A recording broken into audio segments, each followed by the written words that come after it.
네. 제가 이제 성공의 8단계를 할 때 만남과 초대 부분에서 하는 강의인데요. 이제 뭐 이거는 그냥 미국에서 그 성공의 공식이라는 포뮬라라는 책이 있죠. 뭐 이것도 꽤 베스트셀러로 많이 알려진 책인데 아마존 최고의 비즈니스 서적 뭐 1위까지 올라갔던 서적이에요. 인공지능이 성공한 사람들을 분석한 겁니다. 이 사람들 어떻게 성공했는지 사람이 분석한 게 아니고 그랬더니 성공하는 사람들의 5가지 패턴을 정리한 거예요. 그 일공식이 뭐냐면 성과는 성공의 원동력이지만 성과를 측정할 수 없을 때 우리가 성과를 측정할 수 없는 일들이 뭐가 있나요? 시간이 오래 걸리는 일들. 이게 무슨 뭐 100m 달리기가 아니고 몇 년 동안 일을 하면서 축적의 힘에 의해서 성공하는 일들 있죠. 이런 것의 성공의 원동력은 결국은 인맥이더라는 겁니다. 연결망. 그러면 연결을 잘하려면 어떻게 해야 되냐는 거죠. 소통을 잘해야 되고 대화를 잘해야 되는데 많은 사람들이 대화를 원웨이로 한다라는 겁니다. 그래서 이제 그 아리스토텔레스가 수사학이라는 얘기를 했죠. 레토릭이라고 그래가지고 말의 기술이 말을 해서 어떻게 사람을 설득하는지를 학문적으로 닦은 거고요. 이거를 이제 예를 들어서 설명드리면 이런 겁니다. 조슈아 벨 아세요? 음악 좋아하시는 분들. 바이올리니스트죠. 잘생겼죠? 조슈아 벨 연주회 하나 들으려면은 보통 100불 이상을 지불을 해야 됩니다. US 달러로. 이게 이제 그 연주회 장면이죠. 이렇게 유명한 친구예요. 근데 이 조슈아 벨이 실험을 했어요. 미국의 뉴욕 지하철역에서 2007년도에 이렇게 모자를 쓰고 이렇게 악기를 들고 이렇게 연주를 했어요. 이 조슈아 벨과 이 조슈아 벨의 차이는 뭐죠? 마이크 다 키셔도 돼요. 소음이 무대가 없는 아닐까요? 공간에 계시면. 무대? 차이가 뭐죠? 무대요. 분위기? 무대죠. 네. 악기도 똑같은 거예요. 악기도 40억짜리 스트라디바리우스고요. 사람도 똑같고 연주 실력도 다 똑같은데 하나 다른 건 뭐예요? 악기만 달라요. 근데 여기 있는 사람들은 100불을 내고 100불 이상을 내고 들어왔고 여기는 아무도 쳐다보는 사람이 없어. 이게 왜 그럴까예요? 왜 이럴까? 이거를 다른 거는 아무것도 없는데 실제로 원하고 안 원하고? 우리나라에서도 예? 원하고 안 원하고? 이제 그 부분을 설명을 드릴게요. 이게 한국에서도 똑같이 실험을 했습니다. 피호영 교수예요. 유명한 교수죠. 이 사람은 이제 스트라디바리우스가 아니고 과단인인가요? 이건 더 비싸요. 이게 70억짜리 바이올린이거든요. 근데 둘 다 똑같이 모금액이 5만 원이 안 돼요. 1시간을 연주했는데 이렇게 세계적인 작가들이 결국은 인간의 마음을 움직이는 거는 3가지 팩트로 움직인다는 것을 명심하셔야 된다는 거예요. 어떤 팩트냐? 이겁니다. 첫 번째 논리예요. 많은 사람들은요 논리로만 설명합니다. 애텀이 좋자. 애텀이 이렇게 해서 좋아. 애텀이 해모임 이래서 좋아. 애텀이 박한길 회장님 대단해. 근데 so what? 그래서 어쩌라는 건데 논리로는 사람을 설득을 못 시킨다라는 거예요. 자, 40억짜리 스트라디바리우스 설득 못 시켜요. 사람들이 그걸 아냐고요. 그렇죠? 그 사람이 조시아 베니치를 몰라. 이것이 내 마음속에 뭘로 들어왔을 때 파토스로 들어왔을 때 내 감성을 건드렸을 때 그게 설득이 된다라는 거죠. 콘서트홀에 우리가 음악을 들으러 갈 때 마음이 어때요? 내가 100불을 냈잖아요. 마음 상태가 어떨까요? 아유, 그냥 오래간만에 훌륭한 연주 들으러 왔다. 그러니까 몰입하는 거죠, 연주에. 또 뭐가 있어요?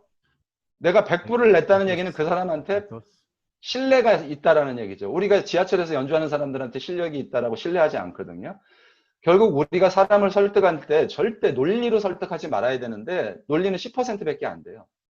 모든 설득 과정에서 10%밖에 안 돼, 논리는. 그래서 보통 우리가 이제 전문가를 활용한 광고라든가 학교 강의는 다 논리적인 광고거든요. 접근이. 데이터 쭉 나열하면서. 근데 그 데이터가 그 사람과 무슨 관계가 있냐라는 거예요. 우리가 이 사업을 전달할 때 그 사람과 상호 감성적으로, 감정적으로 연대하는 감정. 그게 전달이, 연결이 된 이후에 논리가 들어가야지 의미가 있어요. 많은 사람들이 너 애터미 알아라고 툭 던지죠. 그러면 뭐가 돼 있어요? 감성 배제, 신뢰 배제, 논리만 딱 들어가는 거죠. 그러면 이 사람이 알고 있는 논리는 애터미는 뭐예요? 다단계, 내 마음의 빗장을 딱 잠가버립니다.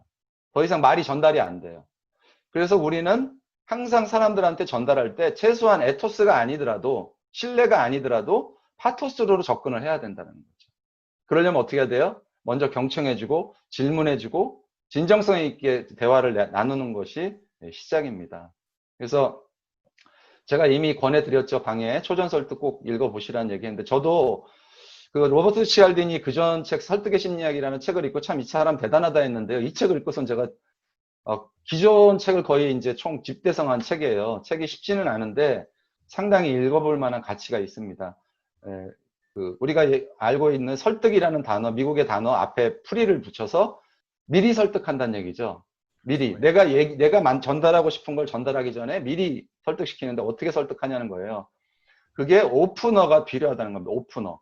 상대방의 마음을 열게 하는 특정한 행동이 있어요. 그 오프너를 내가 상대방과 만나기 전에 준비해야 된다는 겁니다. 예를 들어서 이런 겁니다. 온라인 가구점 웹사이트의 배경 이미지를요, 푹신한 구름 사진으로 만들었을 때랑 동전 사진을 배경으로 만들었을 때랑 팔리는 가구가 달라져요. 실제로 실험한 거예요. 푹신하게 보이는 구름 사진을 배경으로 했더니요, 안락하고 고급 제품들이 많이 나갔고요. 동전 사진을 배경으로 했더니 싼 제품들이 많이 나갔습니다. 사람들은 딱 홈페이지 들어왔을 때 거기에 자기가 심리적으로 거기서 연결이 돼버려요. 아, 여기는 이런 사이트. 마찬가지로 사람과 대화할 때도 마찬가지죠. 실제로 다 실험한 겁니다. 미국이라는 나라는 실험 없이 이런 데이터 내놓지 않잖아요. 비싼 초콜릿 한 박스를 구매하려고 하면 그 초콜릿 가격보다 훨씬 큰 숫자를 미리 적어본 게 한답니다. 그러면 그 비싼 초콜릿이라도 사게 한다라는 거죠. 프랑스 와인하고 우리가 와인샵에 가면 프랑스 와인도 있고 독일 와인도 있고 여러 나라 와인이 있잖아요. 근데 프랑스 와인이 재고가 많아. 그럼 이걸 어떻게 하면 팔면 좋을까 고민했는데 간단하더라죠. 뭐예요? 프랑스 음악을 틀었더니 프랑스 와인이 다 나가더래요. 그렇게 인간들은 의사결정 체계가요, 굉장히 어떤 단순하지만 그 오프너에 의해서 작동된다라는 거죠. 우리가 검증되지 않은 제품을 써보게 하려면요, 상대방한테 당신이 얼마나 모험심이 강한 사람인지 먼저 물어본 다음에 검증되지 않은 제품을 제공하면요, 그걸 선택할 확률이 높답니다. 이런 이제 얘들이 쭉쭉 나오는데요.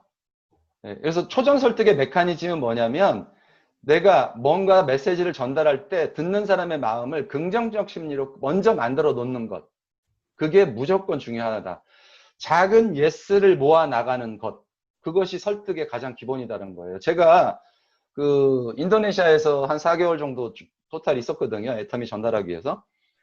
사실 한국에서 한국말로 할 때는 제가 이 원리를 잘 깨닫지 못했었어요. 근데 외국 사람들하고 하니까 오히려 쉽더라고요.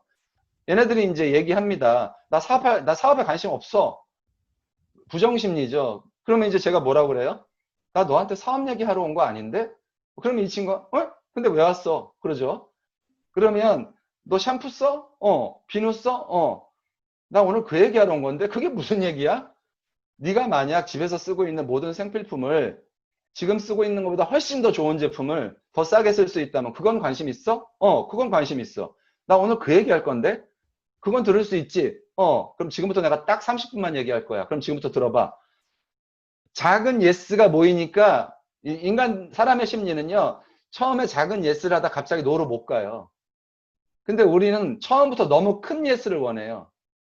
이해되세요? 처음부터 사업을 얘기한다고요. 절대 그러면 안 돼요. 친구를 만드는 게 먼저다라는 겁니다. 그래서 이게 이제 타깃 슈팅이라는 게 뭐냐면요. 우리가 이제 설문조사 하죠. 설문조사 할 때 그냥 무작정 설문조사를 받는 거예요. 이거 좀 설문조사 좀 해주세요. 바쁘시겠지만 할 때는 29%만 응했어요. 근데 그 사람한테 그 질문을 하기 전에 선생님은 남을 혹시 잘 돕는 분이신가요? 라고 질문합니다.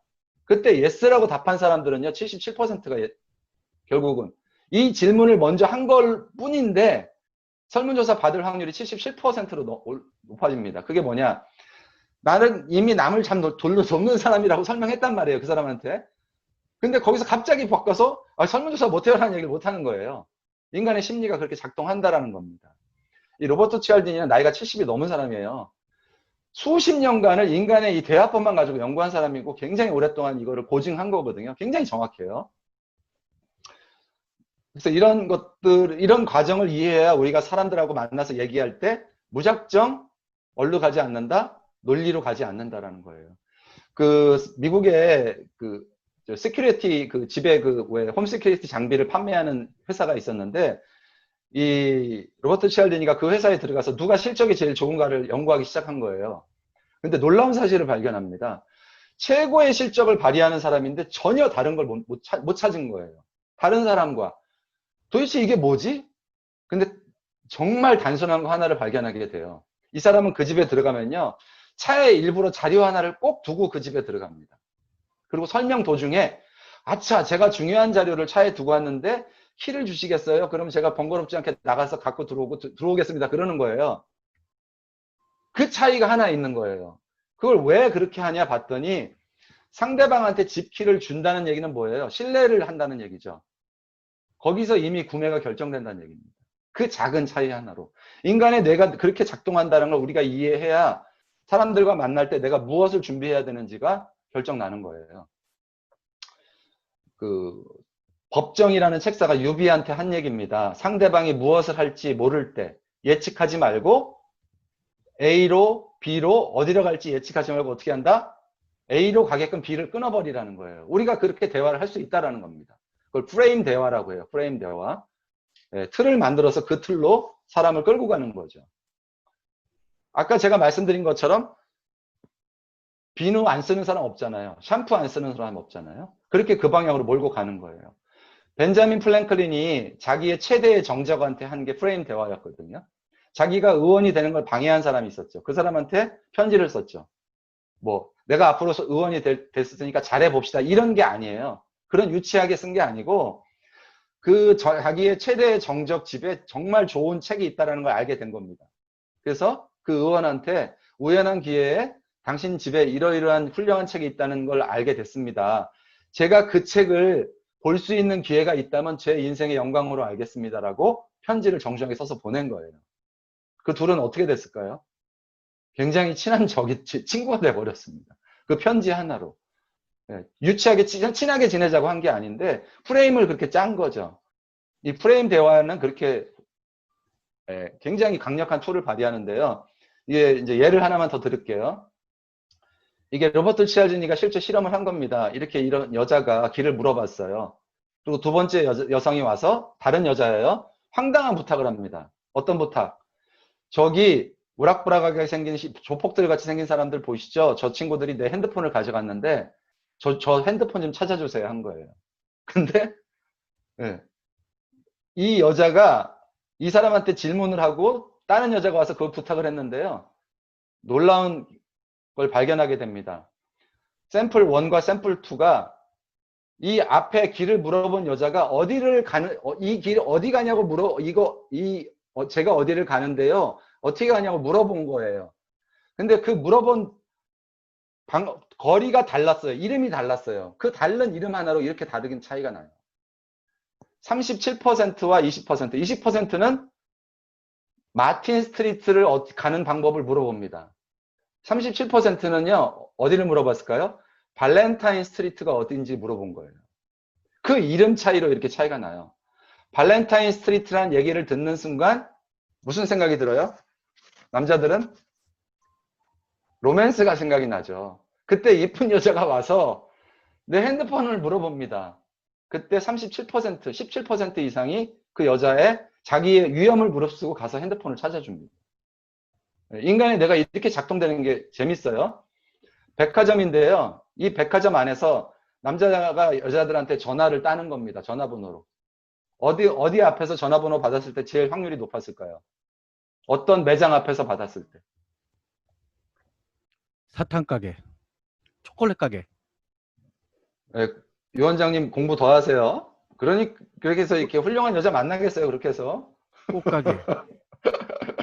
예, 꽃가게였습니다. 꽃가게 앞에서 여자한테 전화번호를 물어봤을 때 받을 확률이 이렇게 차이가 납니다. 재밌죠? 다른 데선 13.5%인데 꽃가게 앞에서만 24%였어요. 결국 인간의 심리는 내가 미리 어느 정도 오픈이 돼 있어야 설득이 된다라는 얘기예요. 네. 여기서 이제 중요한 부분이 나오는데요. 이제 설득의 지리학에 대해서 얘기할 겁니다. 내가 만날 사람을 어디서 만나서 설득하느냐에 따라 설득이 되고 안 되고가 결정나요. 캠페인을 했습니다. 기부금을 모금하기 위해서. 벽지에 이렇게 레이싱하는 위너의 사진을 붙여놓은 벽지가 있었고요.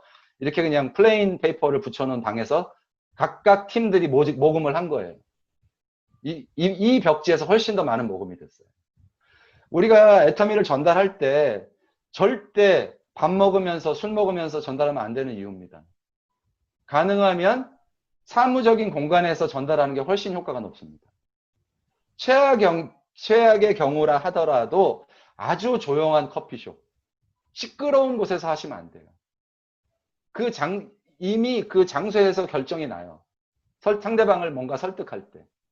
제일 좋은 거 그래서 센터로, 애터미 센터가 있다면 센터에 와서 설명하는 거. 그게 안 되면 사무 공간에서 설명하는 게 제일 좋다. 뭐 내가 이걸 얘기해서 오늘 밥이나 같이 먹자 그러고 애터미 전달하면 된다 안 된다. 절대 안 된다. 그래서 저는요, 기본적으로 이렇게 얘기합니다. 야, 커피 한잔 하자. 그럼 이유가 있겠죠. 남자들이 남자한테 커피 먹자고 하는 이유는 뻔하죠. 그죠? 그럼 왜? 라고 물어봅니다. 내가 너한테 일에 대해서, 네 도움이 필요한 일에 대해서 할 얘기가 있어. 네가 도와줘야 될 일이 생겼어. 무슨 일인데, 너 외국에 인맥 있잖아. 그 인맥을 좀 활용해야 되겠다. 그리고 그냥 만납니다. 그럼 그 친구는 나올 때 도대체 이 친구가 나한테 무슨 도움을 원할까를 이미 준비하고 나오죠. 오프너를 만든 거예요. 근데 야, 오늘 술 한잔 하자라고 하고 나서 사업을 전달하면은요, 무슨 부작용이 생길까요? 이 자식이 결국 이 얘기하려고 왔구나. 이렇게 돼버려요. 그래서 밥값 날려, 시간 날려, 기회도 날리게 돼요. 설득의 지리학입니다. 이거 굉장히 중요해요. 어디서 장소에서 전달하느냐. 네. 협력하는 프로그램을 할 때 이렇게 벽지에 붙어서 있는 벽지에서 있을 때랑 떨어져 있는 거랑 이렇게 다른 결과를 만들어낸다. 그러니까 절대 장소가 어디냐, 그거 정말 중요하다는 걸 인정하셔야 돼요. 그래서 이렇게 이제 좀 어느 정도 그 대화나 설득이 왜 되게 중요하다 이런 말씀을 드린 거고요. 우리가 이제 현실 점검을 이제 하잖아요. 그래서 현실 점검할 때도 너무 장시간 할 필요도 없어요. 어제 이제 김호동 국장님 제 사업 설명 7시 반에 했던 거 들으셨겠지만 어제는 그냥 30분짜리 사업 설명이라 현실 점검을 길게 할 수 없잖아요. 그래서 책 한 권 가지고 얘기했어요. 무슨 책이었죠? 미국에서 그 뉴욕타임즈에서 미국의 대권 주자들도 꼭 대권 주자가 반드시 읽어야 될 책으로 선정한 책이 있어요. 이 책인데요. A World Without Work죠. 직업 없는 세상이란 얘기입니다. 그래서 어차피 앞으로 미래는 직업이 없어진다는 얘기고요. 그 없어지는 직업이 없어지지만 인간의 존엄성을 어떻게 지킬 것인지를 정부가 고민해야 된다는 얘기를 쓰고 있는 책이고, 미국의 현재 대권 주자인 사람들이 이 책을 반드시 읽으라고 뉴욕타임즈가 추천한 책이거든요. 그러니까 이걸 가지고서 제가 그냥 현실 점검한 거예요. 간단히. 이게 현실 점검도 길게 할 때가 있고 짧을 때가 있거든요. 그러니까 시적절하게 내가 이런 정보들을 알고 있으면 그때그때 써먹을 수가 있는 거죠. 그래서 유어진 원장님이 한번 시범 케이스로 이미 해보셨잖아요. 그러니까 한번 동생들 앞에서 멋진 모습 한번 보여주시기 바랍니다.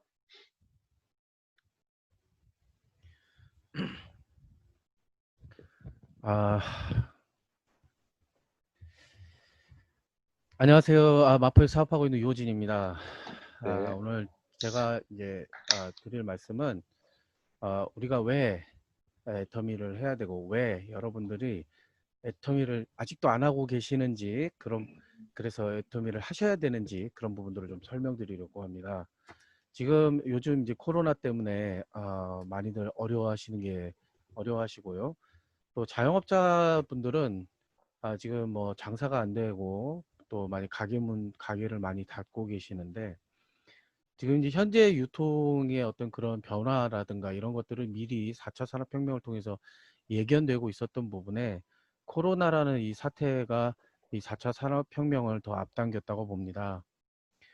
유통뿐만 아니라 지금 교육도 마찬가지고, 저희가 지금 이렇게 교육을 온라인으로 진행하는 것도 그런데 지금 아이들은 학교를 못 가고 있고 강의실은 폐쇄되고, 보통 뭐 우리가 PT라든가 아니면 뭐 댄스라든가 여러 가지 이렇게 피지컬 액티비티도 역시 지금 지금 활동을 못 하고 있는 그런 실정이죠. 그런 것들이 다 어디로 들어가게 되냐면 이제 온라인으로 들어가게 돼 있어요. 그러다 보니까 이제 교육하시는 분들도 갑자기 1시간 내내 마이크를 붙잡고서 설명을 해야 되는 그런 상황이 되었고, 많은 변화가 지금 있는 것이 사실입니다. 또 금융업도 마찬가지고요. 금융업 같은 경우는 오프라인에서 뱅킹을 하시던 분들이 지금 이제 대부분 온라인에서 이제 모든 뱅킹을 해결하고 계시는데, 아직도 아직도 은행 가시는 분들이 있기는 하더라고요. 근데 이제 요즘에 은행 가서 업무를 본다 그러면 사람들이 좀 약간 원시인 취급하는 그런 시대가 된 것 같습니다. 지금 이제 뭐 은행 같은 경우도 지금 초저금리 상태가 되었기 때문에 사실은 이제 기존의 은행에서 하고 있던 모든 사업들이 이제 무의미하다 이렇게 평가를 하고 있고, 우리나라에서 지금 2020년 6월 달에 발표한 지금 발표 이게 신문에 나온 걸 보니까 실업자 지수, 그러니까 지금 35.2만 명이 취업자가 감소했다. 그러니까 실업자가 그만큼 많이 나왔고 660만 명의 실업자가 지금 나와 있다. 이렇게 지금 보고되고 있습니다. 그러다 보니까 이제 세일즈 하시는 분들도 뭐 보험이라든가 자동차라든가 여러 가지 세일즈를 하시던 분들도 지금 한국에서는 더 이상 그게 진행이 안 되고, 또 사무실을 출근했다가도 겨우 사무실을 출근했다가 또 근처 어디서 또 코로나가 또 발병했다 그러면 이제 다시 집에 들어가서 재택근무하고 사람도 만날 수 없는 그런 상황에 있습니다. 세상은 이렇게 변하고 있고요. 지금 아까 말씀드렸던 유통도 이렇게 변하고 있는 그런 시대에 이제 4차 산업혁명은 더 성큼 다가오고 IT를 기반한 모든 것들이 발전해 가고 있는데, 요럴 때 이제 미리 준비되어 있던 우리나라엔 플랫폼 비즈니스를 기반으로 하고 있는 그런 유통 회사들이 있죠. 실제로 이 플랫폼 회사들은 유통을 전문으로 하던 회사는 아니었고요. 검색을 주로 하던 회사, 그러니까 서치를 할 수 있는 그런 회사, 또는 이메일을 제공하던 회사, 그 다음에 카카오톡, SNS를 기반으로 하는 회사들이었지만, 그런 회사들이 전부 다 유통 시장에 뛰어들고 있는 시장입니다. 그들이 그렇게 플랫폼 비즈니스를 기반으로 해서 유통에 뛰어들 수 있었던 건 사실 그 안에 있는 많이 확보되어 있는 어, 회원들을 확보했기 때문이라고 이해가 되는데, 지금 거기에 못지않게 지금 뒤를 바짝 쫓고 있는 회사 중에 하나가 저희 애터미 회사입니다. 애터미는 사실은 그런 회사들과는 다르게 SNS나 어떤 뭐 플랫폼 다른 어떤 이메일이라든가 이런 것들을 지금 다루고 있지는 않지만, 시작부터 유통을 기반으로 해서 만들어진 회사고 생필품을 주로 취급하는 회사지요. 하지만 저희 회사는 다른 회사와는 다르게 단순히 물건을 파는 것이 아니라 물건을 샀을 때 그들에게 포인트가 위원장님, 네네, 죄송합니다. 예, 잘하셨고요. 회사 소개 부분은 아니고 현실 점검까지만. 네, 현실 점검까지만. 여기서 조금만 더 나옵니까? 예, 예, 해보세요, 그러면. 그래서 막혔어요. 죄송해요. 예.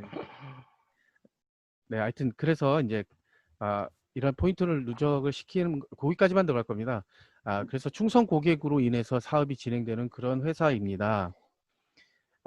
지금 이제 노동 수입이 지금 이제 우리가 그 어우, 예, 시간당 알바비가 지금 이제 높이냐 마냐 막 이러고 있는데, 거기에 이제 또 우리 현실의 저 자영업자들이 지금 또 반대하고 나서서 그것 때문에 지금 큰 문제가 지금 또 대두되고 있는데요. 지금 이 모든 것들이 지금 현 젊은 세대들에게는 굉장히 암울하고 어려운 시대가 아닐 수 없습니다. 저도 22살 아이를 지금 이제 데리고 있는데, 그 아이가 앞으로 무엇을 해야 되는지에 대한 걱정은 본인은 사실은 안 해요. 예, 아니, 왜냐하면 그 걱정을 하는 자체가 의미가 없다고 생각하기 때문에. 그래서 그 아이에게 무엇을 해줄 수 있는지 그런 것들을 고민하는, 이건 부모의 몫이 되어버렸는데요. 지금 이제 현재 그만큼 지금 모든 상황들이 4차 산업혁명을 앞서가면서 코로나가 또 뒤따라가면서 모든 것들을 지금 피폐하게 만들고 있는 그런 실정입니다. 무망이라고 하죠. 무망. 그러니까 사람들이 요즘 많이 보면은 절망이 아니라 무망 상태에 있다고 하더라고요. 그러니까 희망은 절망이 꺾인 상태인데 무망은 아예 희망조차도 없는. 그러니까 저도 환자를 보면 환자들이 많이 이렇게 거의 정신적으로 굉장히 문제가 있는 환자들이 굉장히 많아요. 그냥 몸이 아픈 게 아니고 정신적으로 문제가 있어서 몸이 아픈 그런 환자들이 있는데, 대부분의 미래에 대한 아니면 내후년에 대한 이야기를 할 때 밝게 비전을 이야기하거나 그 자기 스스로 어떻게 될 것인지 그런 부분들을 이야기하는 환자가 없는 거를 보고 참 그런 부분들이 안타까웠습니다. 뭐 갑자기 중간에 아이, 큰일 났네. 우리 유호진 원장님 본인이 트리플 A라고 그랬는데, 이거, 혈액형이. 예. 제가 중간에 끊는 바람에 삐졌어. 이제 큰일 났어. 아닙니다, 아닙니다.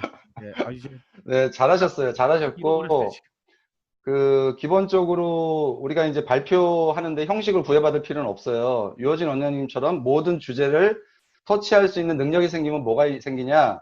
1대1로 만났을 때 내가 그 주제를 필요할 때 꺼내 쓸 수가 있거든요. 그래서 지금처럼 이렇게 발표할 때는 발표하는 형식을 갖지만 1대1로 만나면요. 말을 꺼내는 방식 자체가 굉장히 중요합니다. 상대방 가만히 이러고 있는데 느닷없이 내가 현실 점검 얘기를 할 수는 없잖아요. 그럼 어떻게 해야 될까요? 좋은 방법, 제일 좋은 방법. 질문하는 거예요. 상대방이 관심 있을 분야의 질문. 만약 그 상대방한테 아기가 있어요. 아이고, 아기 몇 살이에요? 라고 물어본단 말이에요. 그죠? 그러면 몇 살이에요? 그러면 아유, 근데 어떡하니? 요즘 태어나는 애들은 인구수가 너무 적어서 큰 걱정이에요. 한국은 올해 얼마 태어나는지 아세요? 이렇게 물어보는 거예요. 그럼 어떻게 해요? 몇 명 태어나요? 대부분 몰라요. 올해 한국 27만 명 태어납니다. 근데 제가 태어나는 해에는요, 100만 명이 태어났어요.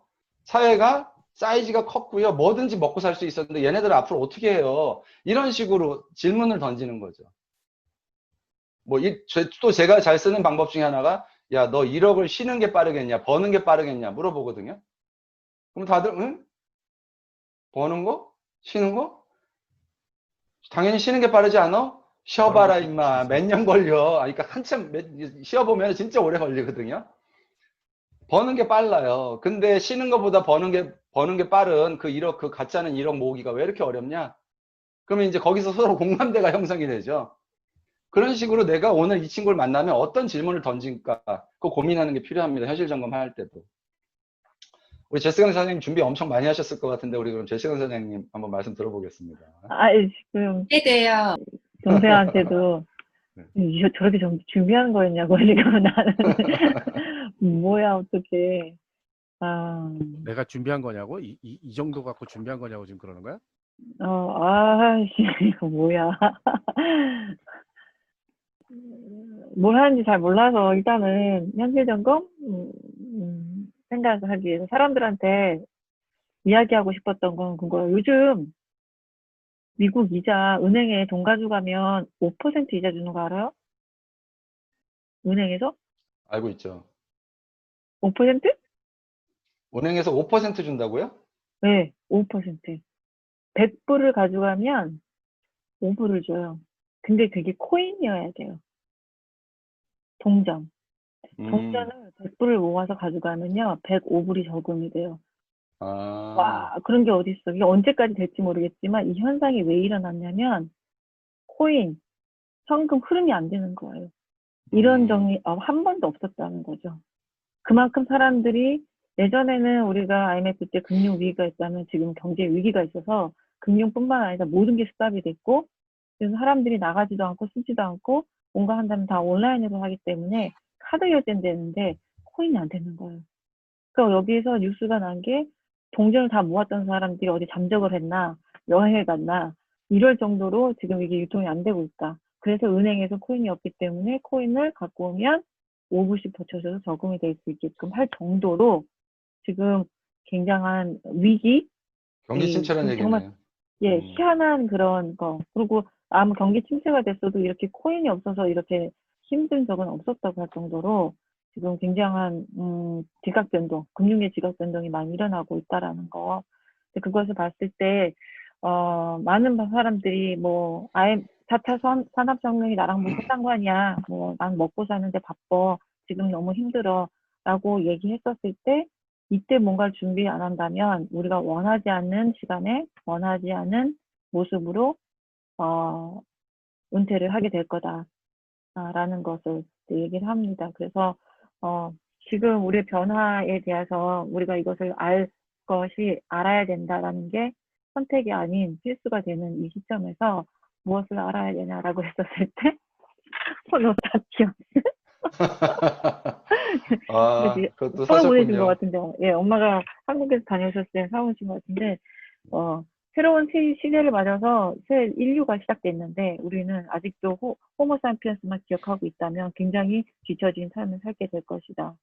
그래서 이 호모사피언스를 모른다면 아이와의 대화는 아주 기초적인 것이고, 앞으로 우리가 은퇴를 준비할 때 있어서 20, 30년은 더 이 일을 하면서 돈을 벌어야 하는 시기에 있어서 굉장히 뒤처진 일을 하게 될 것이고, 앞서지 않는다면은 그냥 제자리가 아니라 완전히 뒤처진 상태에서 굉장히 불행한 은퇴를 할 것이라는 거.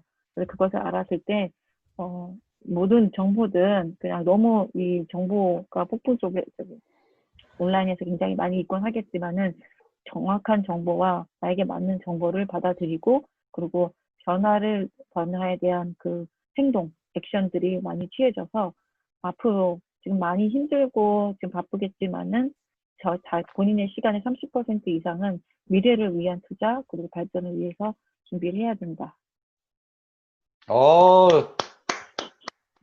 역시 이분이 원래 그래요. 저 못 쳐요. 막 피아노 치고 못해요 하고 2단 옆차기 하고.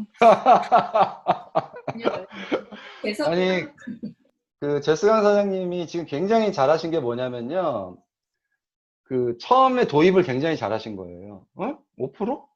미국 금리 지금 완전히 제로 금리인데 지금 무슨 소리야? 마이너스 금리로 가야 될 판인데.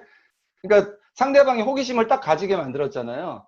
거기서 경기 침체 쪽으로 딱 몰고 갔죠. 그러니까 여러 주제가 아니지만 상대방이 딱 꽂힐 수밖에 없는 그 오프너를 잘 쓰신 거예요. 그러니까 그게 굉장히 현실 도입, 점검 도입할 때 굉장히 필요한 부분이거든요.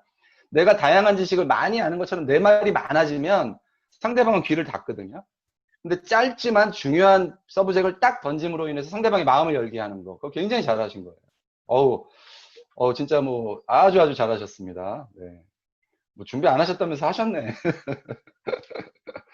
자, 그러면 우리 제리추입니다. 네, 제리추 사장님. 저는 네, 한번. 굉장히 솔직한 사람이라서 준비 안 했다면 정말 준비를 네, 오늘따라 아이들이 이렇게 말을 안 듣더라고요. 네, 저는 막 이렇게 팬시하게 준비할 수도 있으나 아니 저는 현실 점검 그러니까 저의 이야기와 저와 같은 상황에 있는 다른 아기 엄마들의 입장에서 좀 이야기를 하면 어떨까 하는 생각이 지금 막연하게 떠올랐어요. 저는 이제 직장도 있었고 다니던 그런 제가 하던 일도 있었고 했는데 결혼을 하고 뜻하지 않게 하나 둘 셋이 되면서 역시 사람이 계획한 대로 일은 일어나지 않는구나. 그래서 아이 셋을 키우기 시작을 했는데요. 남편이 워낙 이제 또 일을 열심히 성실하게 하는 그런 타입이고 해서 남편이 뭐든지 다 테이크케어를 하고 이렇게 관리를 하고 남편이 재정적인 부분만 나도 삐져야지 중간에 끊겼으니까 네.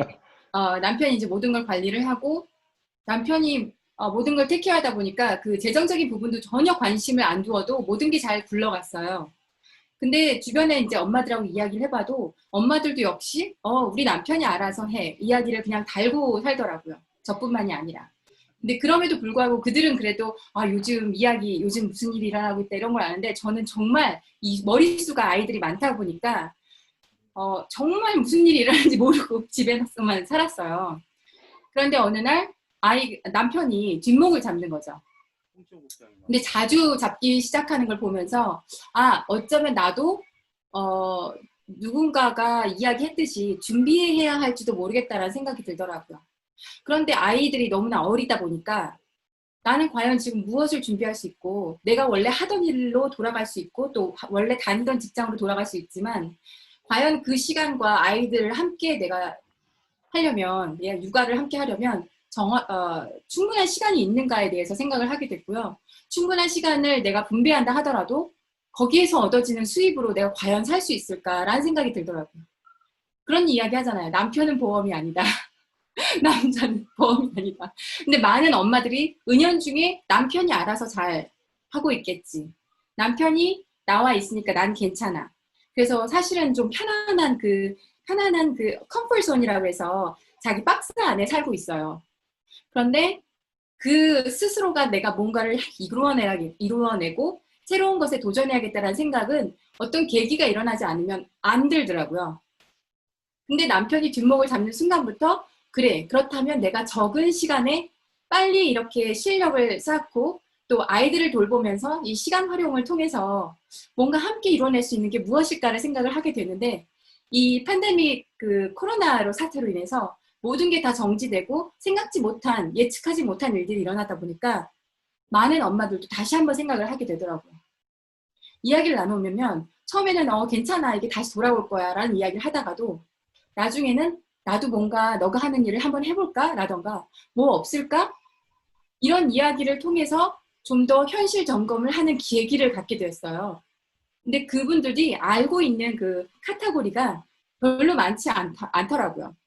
그래서 내가 예를 들어서 요즘에 이제 줌 활용을 많이 하잖아요. 이렇게 생각했던 주식이 막 올라가던 그런 것들은 떨어지고 또 예측하지 못했던 것들은 또 올라가고 그래서 우리가 예측하지 못한다면 뭔가 준비를 해야 되는데 그 준비를 어디서 해야 되는가. 성공한 사람들을 보면 쟤는 왜 저렇게 했대? 이렇게 하기 많이 급급하잖아요. 그런데 어떻게 해서 사람들은 저렇게 성공을 했을까 하고 그 성공한 사람들에 대한 분석을 게을리하게 되잖아요. 특히 한국 사회에서 한국인들, 여기 있는 한국 사람들도 마찬가지예요. 근데 그러한 부분들을 좀 건드려줄 수 있는 그러한 것들이 준비되어 있다면 그리고 이러한 이야기들을 소통을 하면서 좀 나눌 수 있다면 현실 점검에 있어서 좀 도움이 되지 않을까라는 이야기를 하고 싶었어요.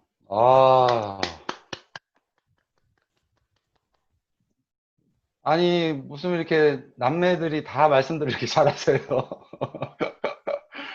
아니, 뭐, 아까 제스 강사님 보고 2단 옆차기 하신다더니 지금 뭐, 제리추 사장님은 막 돌려차기까지 다 하시고 아주 대단하십니다. 오빠 닮아서 그렇습니다.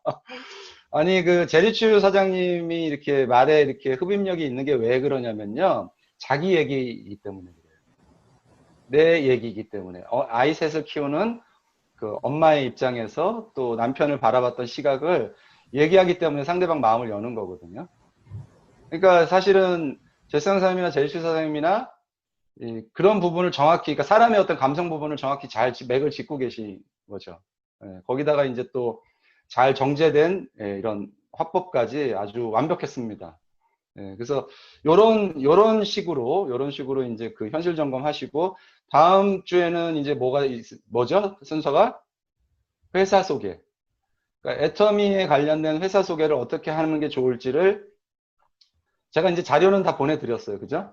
드린 게 있으니까 그걸로 한번 참고로 보시고, 저는 이제 그 스마트폰으로 사업 설명을 할 때 저는 이제 그 모니터를 갖고 다니거든요. 이렇게 아수스에서 나온 모니터하고 스마트폰을 연결해서 종이 넘겨가면서 하는 거는 이게 4차 산업혁명 시대에 맞질 않아서 딱 사람 만나면 그냥 모니터 앞에 딱 펼쳐주고 핸드폰 연결해서 넘기거든요. 그래서 스마트폰의 사업 설명은 30분을 넘기면 안 돼요. 딱 사람 만나면요. 사람이 집중할 수 있는데 시간적으로 한계가 있거든요. 제일 실수하는 게 뭐냐면 지금부터 한 1시간 정도 괜찮으세요? 라고 그런 식 얘기 절대 하면 안 됩니다. 지금부터 한 15분, 20분은 시간이 되시죠? 라고 얘기해야 돼요. 그건 들으실 수 있으시죠? 그럼 그 사람이 예스를 하면 중간에 집중해서 듣게 되고 중간에 끊지를 못하거든요. 근데 예스를 안 받으면 안 돼요. 지금부터 딱 15분, 20분은 들으실 수 있으시죠? 그랬을 때 예스를 받는 것. 그게 굉장히 중요합니다. 아까 제가 말씀드렸죠. 예스에서 노로 못 간다고 사람은요. 그래서 내가 10분짜리 사업 설명을 할지 30분짜리 사업 설명을 할지 1시간짜리를 할지 1시간짜리 길게 사업 설명하는 건 어디서 하는 거냐? 강단에서 하는 거야. 강당에서. 1시간 넘어가는 것도 안 좋아요. 요즘은요. 그러면 내가 1대1로 하는 거는 뭐예요? 무조건 2, 30분 안에 끝내야 돼. 그러려면 정제된 데이터를 가지고 내가 정확하게 앞부분 현실 점검에서 파토스를 가지고 상대방 마음을 열었다면 뒤에는 로직 부분으로 그 다음에 신뢰 부분, 데이터가 구체적인 수치가 있으면 사람들은 신뢰를 쌓아요. 왜 우리가 TV 보다 보면 박사들이 뭐 인구의 몇 퍼센트 어쩌고저쩌고 하면 저 사람 똑똑하다 그거잖아요. 숫자가 들어가면요 신뢰를 갖게 돼요. 사람들은 막연하게 그냥 이 단어 나열보다는. 그래서 그런 식으로 자료를 준비하셔서 회사 소개 부분만 내가 애터미를 소개한다면 이렇게 소개하겠다. 그거를 해서 준비하셔서 다음 주에 한번 발표하시면 좋을 것 같습니다. 그래서 다음 주에도 이제 대화 관련된 부분 제가 앞부분에 한 10분 정도 더 설명을 드리고 또 이렇게 발표하는 걸로 하고요. 저희 진행하고 있는 전체적인 커리큘럼 한 번만 짚고 설명드리고 마칠게요. 최대한 빨리 마치겠습니다. 여기 보이시죠? 네. 지금 우리가 오늘 한 게 이제 1주차입니다. 현실 점검. 오늘 이렇게 시간을 같이 보낸 것도 의미가 있지만 오늘 한 걸로 끝내지 마시고 내가 만약 다른 사람과 현실 점검을 한다면 어떤 내용으로 할까 평소에 늘 관심을 갖고 자료를 수집하시는 게 좋아요. 요즘 보면 유튜브에 워낙 자료도 많고 저는 이제 주로 책을 참고를 많이 하는데 이제 제가 추천드린 책들이 있잖아요. 뭐 이카로스 이야기라든가 특히 좀 오래된 책이긴 한데 퍼펙트 스톤 같은 경우는 저도 읽고서 진짜 전율을 느꼈던 책 중에 하나고 뭐 그런 책들을 좀 읽어보시면 거기에는 상당히 써먹기 좋은 문장들이 많습니다. 그러니까 뭐 이런 식이죠. 코로나는 위기가 아니고 새로운 세상으로 가는 문이다라는 뭐 그런 문구들 그런 것들을 상대방하고 대화할 때 굉장히 큰 상대방한테 가슴에 이렇게 확 임팩트가 줄 수 있는 그런 문장들이거든요. 뭐 그래서 아무튼 그런 거 늘 항상 현실 점검하는 자세는 필요합니다. 회사 소개 당연히 할 수 있어야 되겠죠. 회사 소개에는 제품을 반드시 들어가야 돼요. 애터미 전 세계 모든 국가에서 매출 1위 제품은 해모임입니다. 화장품이 아니에요. 그럼 해모임을 정확히 아셔야 돼요. 그리고 해모임이 중요한 게 뭐냐면 해모임을 드시는 분은 매달 재구매를 하세요. 근데 화장품은요 매달 재구매가 안 일어나요. 결국은 건강보조식품에서 재구매가 꾸준히 일어나고 그중에 가장 포인트 큰 게 해모임이기 때문에 내가 해모임을 충분히 알아야 된다. 그래서 그런 부분 이해하시고 3주차는 마케팅 플랜인데 마케팅 플랜에는 이제 유통의 변화와 그러면 공동구매로 해서 우리가 싸게 사는 부분 그 다음에 애터미 수당 구조는 어떻게 되는지 그 부분이 설명이고 4주차에는 이런 변화 속에서 애터미 미래가 어떻게 되는지 이번에 저도 이제 박한길 회장님 발표할 때 소름이 쫙 끼치더라고요. 이 XR을 적용하시겠다고 그러죠. XR, Extended Reality. 그래서 AR, VR, MR이 모두 망라된 XR을 쇼핑몰에 접목시켜서 그거를 퍼스널 플랫폼으로 모든 사람한테 제공하겠다고 그랬죠. 정말 새로운 애터미가 지금 이미 돈이 투자돼서 지금 준비 중입니다. 그래서 그런 것들을 이제 설명할 수 있어야 되고, 그 다음에 이제 이 성공의 8단계는 이 사업에서 정말 중요한 거예요. 이 순서를 무시하고 사업하면 잘 안 돼요. 그래서 꿈과 목표 결단 이런 것들을 이제 두 챕터씩 끊어서 이거를 내가 이제 설명할 수 있는 그런 세션을 가질 겁니다. 그래서 아무튼 오늘 이렇게 첫 미팅 가졌는데 아주 희망이 있습니다. 아주 정말 우수한 남매 세 분이 정말 말씀들도 잘 잘하시고 조금만 방향 잘 잡으셔서 하시면 아마 미국에서 제일 먼저 임페리얼이 나올 세 분 중에 유 원장님은 한국이니까 두 분 중에 한 분이 미국에서 임페리얼이 빨리 나오지 않으실까 그런 생각을 해봅니다. 수고들 많으셨고요. 다음 주에는 제스강 사장님 혹시 이거 줌 유로 버전 갖고 계세요? 아이디? 녹음하실 거면. 그럼 제스강 사장님이 주소를 보내주세요. 포스트로. 네. 자, 그러면 오늘 수고 많으셨고요. 잠깐만요. 공의 중지하고 마이크 다 켜고 인사하시고 마치겠습니다. 감사합니다. 수고하셨습니다. 네, 수고 많으셨습니다. 고맙습니다. 김호동 원장님 수고 많으셨어요. 고생하셨습니다. 오랜만이야.